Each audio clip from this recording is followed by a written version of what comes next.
xudo xolasa 3-4 kundan keyin shu yerga podvoylarimizni, danaklarimizni ekishni boshlaymiz. Mana yerlarni maydalatyapmiz. Bir qator haydatdik, bilimli baza qildik. Endi bunaqa motoblokga o'xshagan traktorlar moslab olgan, mayin qilib turpog'ini qilib beryapti. 2 gektar yer maydoniga xudo xolasa podvoy bilan daneli bug'larni qadayapmiz. Kelajak bog'lar uchun xudo xolasa harakatni boshladik.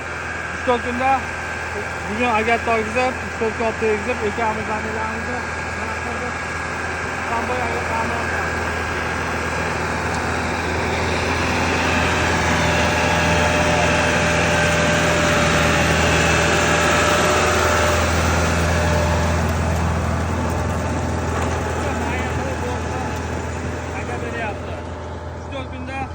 ekishni boshlaymiz. Pog'onali bog'bon xudo xolasa 2 gektar maydonga danak va podvoylarni ekadi. Sog' bo'lasizlar, kuzatishda davom etamiz, layklarni bosamiz.